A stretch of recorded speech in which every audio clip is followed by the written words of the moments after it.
Okay, तो शुरू करते हैं सवाल नंबर 1 से। ये कह रहा है कि 12 और 15 का लेस है और मैं से बताए।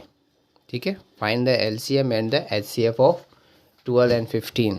तो देखिए, एक नंबर हमें दे रखा है 12 और एक दे रखा है 15, क्योंकि ये एमसीक्यूज क्वेश्चंस है। ऑप्शन दे रखे तो हम इस सवाल को ऑप्शन से ही कर देंगे। देखिए, ऑप्शन में हमें देखना है कि ऐसा कौन सा नंबर है जिसकी टेबल में 12 और 15 दोनों आते हैं। तो आपको क्लियर दिख रहा है वो नंबर 3 है कि 3 का पारा बोलने पे 12 भी आता है और 15 भी आते हैं। ठीक है, तो ये होता है हमारा एचसीएफ। अब हम देखते हैं कि एलसीएम कौन सा है। देखिए, आप ऑप्शन ए के अंदर ही है 60 और 3, लेकिन हमें देखना है कि क्या 60 भी इसका एलसीएम है या नहीं। तो देखिए, 12 का पारा बोलते हैं तब भी 60 आता है और 15 का पारा बोलते हैं तब भी 60 आता है, यानी option A is the right answer. ठीक है, इसे डिटेल में नहीं करना है कि पहले हम 12 के फैक्टर अलग बनाएंगे, 15 के अलग बनाएंगे, फिर हम कॉमन निकालेंगे, एचसीएफ निकालेंगे, फिर एलसीएम निकालेंगे, क्योंकि एमसीक्यूज़ का सवाल है तो हमें कम टाइम के अंदर अंदर इस सवाल को करना था। ओके, अब चलते हैं सवाल नंबर 2 की तरफ। सवाल नंबर 2 में ये कह रहा है कि 3x² plus 4x minus 2, 3x² plus 4x minus 2। ये कह रहा है कि इसमें आप बता दो कि शून्यकों की संख्या कितनी होगी, यानी नंबर ऑफ़ ज़ीरो। तो देखिए, जितनी एक्स की पावर होती है मैक्सिमम, उतने ही ज़ीरोज़ होते हैं, यानी शून्यकों की संख्या देती है। क्योंकि एक्स की पावर यहाँ 2 है तो शून्यकों की संख्या भी 2 होगी, यानी ऑप्शन बी। तीसरा सवाल ये थ्योरी का है कि मूल बिंदु की निर्देशांक क्या है। तो द कोऑर्डिनेट ऑफ ओरिजिन आपको पता है कि 0 और 0 होते हैं। अब आते हैं नेक्स्ट सवाल की तरफ। नेक्स्ट सवाल में हमें एक इक्वेशन दे रखी है जो है 2x plus y equal to 6। ठीक है, 2x plus y equal to 6। Option number A जो है उसमें है 1 2, ऑप्शन बी है उसमें है 2 1, ऑप्शन सी है उसमें आ रहा है 2 और 2, और ऑप्शन डी है उसमें आ रहा है 1 1। देखिए, ये हमें क्लियर पता चल रहा है कि y की वैल्यू जो होगी वो इवन होगी।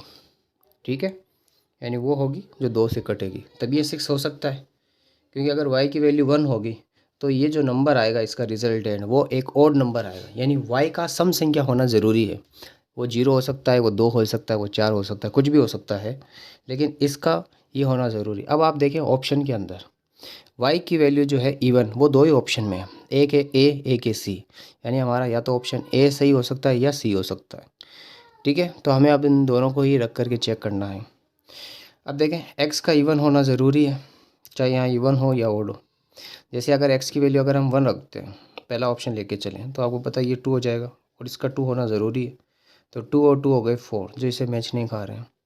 अब आते हैं नेक्स्ट ऑप्शन सी की तरफ।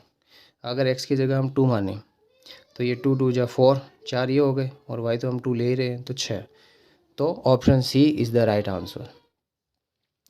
अब आते हैं फिफ्थ क्वेश्चन की तरफ। ये भी एक थ्योरी का है कि समीकरण ax² plus bx plus C equal to 0 है, और ये कह रहा है कि इसके मूल वास्तविक नहीं होंगे। कौन सी कंडीशन पे नहीं होंगे, यानी each which condition the roots are not real. आपको पता है लेस देन 0 वाले केस में होता है जब रूट्स जो है वो रियल नहीं होते, यानी ऑप्शन है b² minus 4ac less than 0। तो ये इसका आंसर हो जाएगा। ओके, अब हम चलते हैं नेक्स्ट क्वेश्चन। ये कह रहा है कि एक समांतर श्रेणी दे रखी है 3 7 11 15 का सार अंतर क्या है, यानी कॉमन डिफरेंस हमें पूछ रहा है ये एपी देख करके। आपको पता है कॉमन डिफरेंस क्या होता है, सेकंड टर्म में से अगर हम फर्स्ट टर्म को माइनस कर देते हैं तो कॉमन डिफरेंस आ जाता है, यानी 7 में से 3 गए तो 4। ये आ गया हमारा कॉमन डिफरेंस। आते हैं नेक्स्ट क्वेश्चन की तरफ। ये कह रहा है कि 2 sin 45 इंटू कॉस 45 की वैल्यू क्या है। तो देखिए, 2 की जगह 2, sin 45 की वैल्यू 1/√2 होती है। ये सेम वैल्यू cos 45 की होती है 1/√2। ओके, तो ये ऊपर तो आ जाएगा 2, √2 को √2 से मल्टीप्लाई किया तो इसका भी 2, 2 से 2 कैंसिल आउट हुआ तो आंसर आ गया 1। की तरफ ये भी थ्योरी का सवाल है कि एरिया ऑफ अ सर्कल, यानी वर्त के क्षेत्रफल का सूत्र कौन सा इनमें से। आपको पता ऑप्शन सी πr² है, तो इसमें भी इतना कुछ था नहीं। क्वेश्चन नंबर 10 जो है वो है थोड़ा सा कैलकुलेटिव है, तो देखें इस सवाल को हम कैसे शॉर्ट में करेंगे।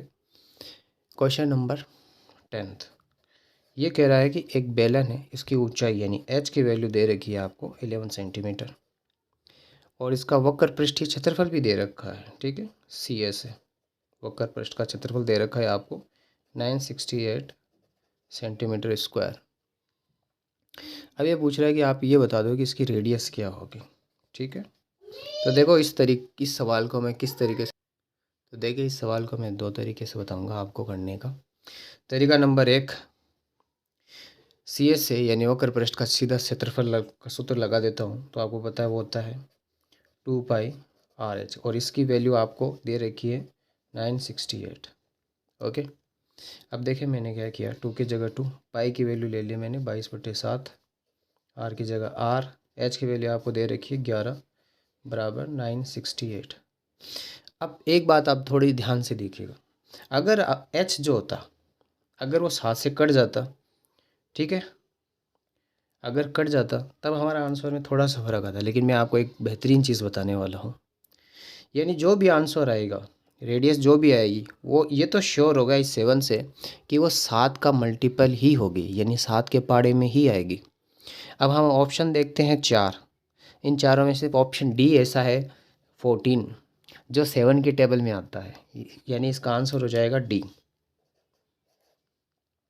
ओके, आई होप आपको ये समझ पाएंगे। अब देखो कैलकुलेशन की ज़रूरत नहीं है यहाँ पे, अगर आप कैलकुलेटिव इसे करेंगे तो आपके 2 से 3 मिनट हो सकते हैं, ज़्यादा भी लग जाए, तो इसे बस समझना है आपको, क्योंकि ये देखिए 7 जो है वो इस पे मल्टीपल में जाएगी, इसका मतलब जो भी आंसर आएगा वो 7 का मल्टीपल ही होगा, ये श्योर है।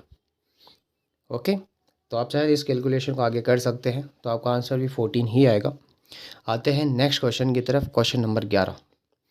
ये कह रहा है एक बंटन दे रखा है, यानी एक सीरीज़ दे रखी है नंबर की, जो है 7 4 5 3 4 3 4 1 2, और ये कह रहा है इसका बहुलक बताओ, यानी मोड पूछ रहा है। आपको पता है मोड में क्या होता है कि जो नंबर सबसे ज़्यादा रिपीट होता है उसे ही हम मोड कहते हैं, यानी बहुलक कहते हैं। तो आप इसमें क्लियर देख पा रहे हैं सिर्फ नंबर 4 ही है जो मैक्सिमम टाइम रिपीट हो रहा है, यानी इसका बहुलक हो जाएगा 4। अब आते हैं नेक्स्ट क्वेश्चन नंबर 12 पे।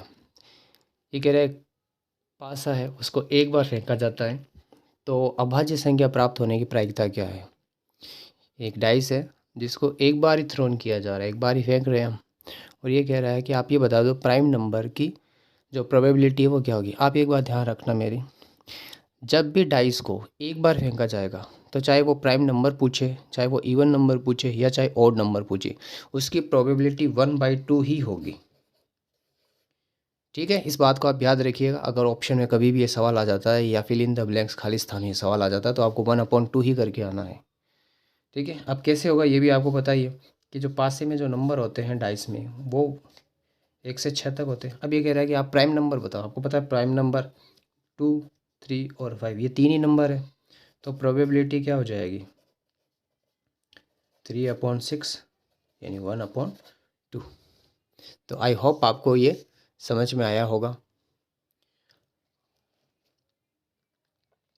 तो अब मिलते हैं नेक्स्ट वीडियो में हम कुछ और सवालों के साथ में कि हम सवालों को कैसे जल्दी जल्दी करेंगे।